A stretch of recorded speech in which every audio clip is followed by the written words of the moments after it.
Rénov suspendu cet été, on en parle avec le président de la Fédération française du bâtiment. Soyez le bienvenu, Olivier Saleron, merci d'être avec nous. Suspendre MaPrimeRénov' comme ça à l'été, c'est ce qu'a annoncé le ministre de l'économie. Vous, votre réaction, c'est quoi? Qu'est-ce que ça va provoquer pour votre secteur du bâtiment? C'est tout à fait scandaleux. C'est une coupe sombre dans une activité qui est à peu près la moitié de notre chiffre d'affaires, alors que la construction neuve s'est écroulée depuis 2 ans et on est encore très très bas au niveau des chiffres de la construction. Donc on a déjà mis 30 000 salariés sur le carreau, malheureusement, en fin d'année, et 14 000 entreprises. Eh bien, couper sur l'autre partie qui fait travailler nos artisans, nos entreprises et nos PME, eh bien, c'est inqualifiable, c'est injustifiable, c'est un scandale absolu. On arrête une formule qu'on a mis en place maintenant il y a 5 ans. Ça fait la 14e fois qu'on veut la modifier, mais là c'est beaucoup plus grave. Mais pourquoi? Parce que là, vous dites on l'arrête, mais finalement c'est une suspension, parce qu'ils veulent la remettre, le gouvernement veut la remettre avant la fin de l'année 2025, donc ça va revenir. Non, pas du tout, c'est un stop. Le go, on le sait pas. Alors on explique qu'il y a des fraudes. Sur quoi? Sur la rénovation d'ampleur, c'est-à-dire la rénovation globale. Peut-être 16 000 sur 100 000, ça fait beaucoup, effectivement. Mais bon, on a mis en place l'an dernier, les gouvernements précédents, un système qui ne marche pas. Nous l'avions condamné et aujourd'hui, on est face à un mur. Bien sûr, les organisations professionnelles avaient raison. On a mis un intermédiaire, donc ça a attiré des fraudeurs, des voyous, des escrocs. Ceux-là, on peut les traquer. Avec les moyens numériques que l'on a, c'est faisable. Et puis quand on met quelque chose en place, nous, dans les entreprises, eh bien, on met les moyens pour le contrôler, des salariés pour les contrôler. Et les contrôles, c'est toujours bon parce que ça rapporte aussi de l'argent à l'État. En tout cas, ça évite d'en gaspiller. Donc, sur la rénovation globale, croyons-les, il y a des fraudes. On peut faire un stop, mais un go très très rapidement. Moi, je demande début septembre. En 2 mois, je pense que les agents de l'État peuvent contrôler tout ça. En revanche, sur les travaux simples, c'est-à-dire ce qu'on appelle nous les monogestes, qui marchent très très bien. Changer une fenêtre, changer une chaudière, changer une isolation, faire une isolation des murs, des sols, des plafonds. Ça marche. Pourquoi arrêtons ce système-là? Donc vous voulez dire OK pour le stop sur la rénovation globale s'il y a du ménage à faire sur les fraudeurs, mais continuons les monogestes. Mais le monogeste, c'est totalement scandaleux. Et puis le ministre de l'économie le dit. Il y a 3,6 milliards en tout sur la rénovation énergétique qui est donnée. Il y a 1,3 qui a été consommé. Donc il en reste, je veux dire, assez pour finir l'année.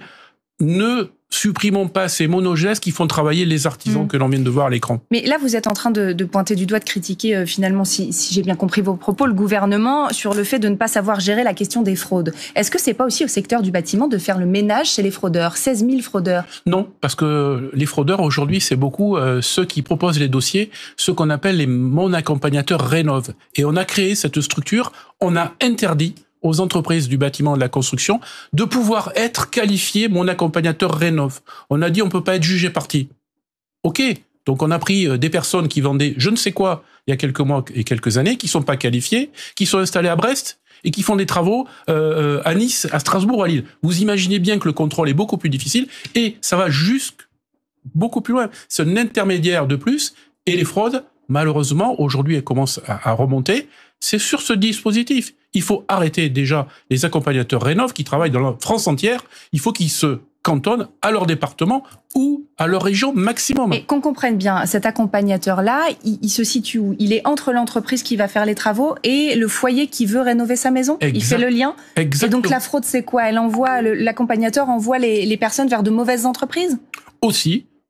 Entreprises aussi, sûrement pas forcément toutes, présentes dans une fédération professionnelle ou quoi. Hein, on sait ce que ça peut être. On a réussi à limiter la sous-traitance à 2 niveaux sur ces travaux-là. Tant mieux. Ça date d'il y a quelques mois. Mais oui. Et puis il y a des gens qui sont pas vertueux, qui faisaient leur beurre dans les ventes de tapis, les canapés il y a quelques années et qui aujourd'hui après ont vendu de la pompe à chaleur et aujourd'hui qui sont mon accompagnateur Rénov'. C'est scandaleux. Il faut arrêter tout ça. Mais ce n'est pas une raison pour que 90% de nos artisans et nos entreprises qui sont vertueuses bloquent tout le système parce qu'on sait très bien, si vous avez un projet de rénovation et qu'on vous dit « Oh là là, MaPrimeRénov', ça y est, ça s'arrête », bon, mais vous allez dire « Je vais pas reprendre en septembre, je vais faire au printemps prochain ». C'est ce qu'on vous a dit ou pas? Est-ce que c'est des remontées que vous avez du terrain? Comment les gens qui ont MaPrimeRénov' aujourd'hui réagissent? Comme nos artisans.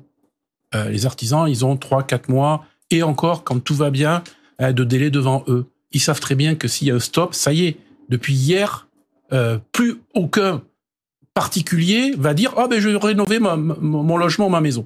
Et ils le savent. Donc, ils savent très bien que ça va durer à minima 6 mois, mais moi je dis beaucoup plus, parce qu'on ne sait même pas quand est-ce que ça va revenir. Il faut maintenir les choses qui marchent. Les monogestes, c'est-à-dire faire les gestes les uns après les autres, une fenêtre, une chaudière, une pompe à chaleur, une isolation, tout ça, ça doit rester. C'est ça qui fait travailler l'artisanat français dans les 101 départements de France, et le maillage territorial du bâtiment est parfait.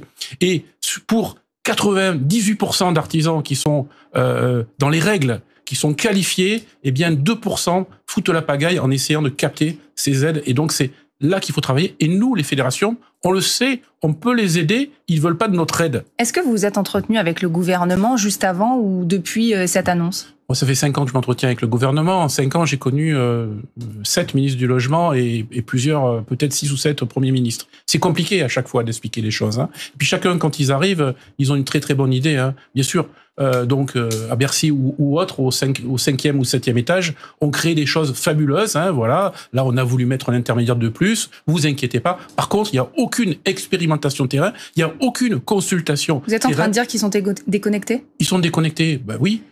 Alors, c'est des cerveaux très bien faits.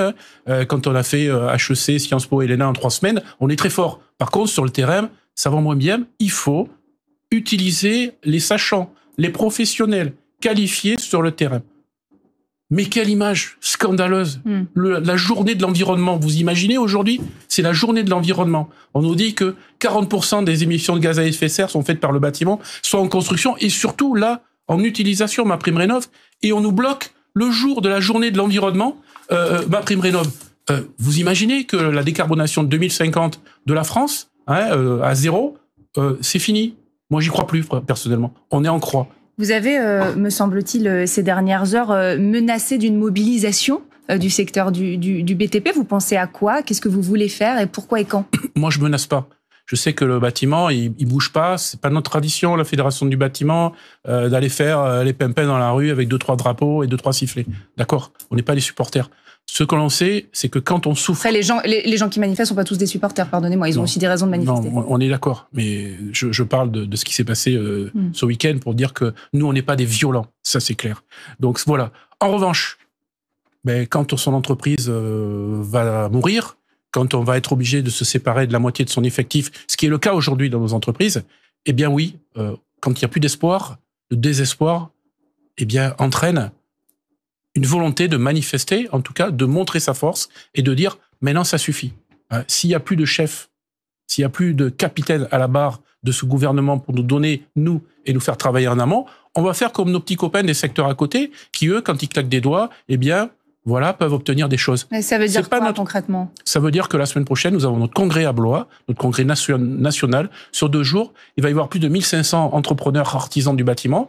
Et moi, eh bien, je vais leur demander ce que l'on fait et ce que l'on va mettre en place. Si on n'a pas d'annonce, par exemple, sur les monogestes, et si on n'a pas la certitude que sur la rénovation globale, nous allons avec eux traquer les fraudeurs, et on peut le faire, et on le sait parce qu'on est sur le terrain, eh bien, ça va bouger sévère. Potentiellement une grève, potentiellement des grues dans la rue, potentiellement des blocages ? Je ne sais pas, mais c'est fort possible. Vous savez, on a des grues qui font 135 tonnes, c'est 30 tracteurs. Donc vous pouvez imaginer un petit peu le bazar que ça peut faire. C'est pas notre tradition. Mais à un moment donné, avec la crise violente, abyssale qu'on a connue ces 2 dernières années, qu'on connaît encore sur le logement neuf, avec moins 70% de construction neuve. On a déjà perdu 30 000 salariés, 14 000 entreprises. Cette année, on prévoyait déjà, sans ce coup de Trafalgar, 50 000 salariés sur le carreau. Moi, je le dis, on va être entre 100 et 120 000 salariés en moins dès cette année, parce que nos artisans, nos entreprises, ils vont licencier, ils sont obligés. Et puis, de toute manière, malheureusement, c'est pas 10 000 qu'il va y avoir, c'est 25 000 entreprises qui vont mettre la clé sous la porte. Et surtout, et c'est plus grave, c'est grave pour tout le monde, mais c'est sur l'artisanat. C'est nos petites structures qui souffrent beaucoup. Et là, je crois que ce gouvernement, avec, je le répète partout, une excellente ministre du Logement, il faut qu'on l'écoute, cette ministre du Logement. En ce moment, j'ai l'impression que ses supérieurs l'écoutent pas beaucoup, ou en tout cas ceux qui tiennent le cordon de la bourse en France. Et peut-être s'il faut monter à l'Élysée, avoir un débat et être reçu, il faudra y aller. Merci beaucoup Olivier Salleron d'avoir fait part de votre position et de votre colère aussi sur le plateau du 11-13 de France Télévisions. Merci à vous.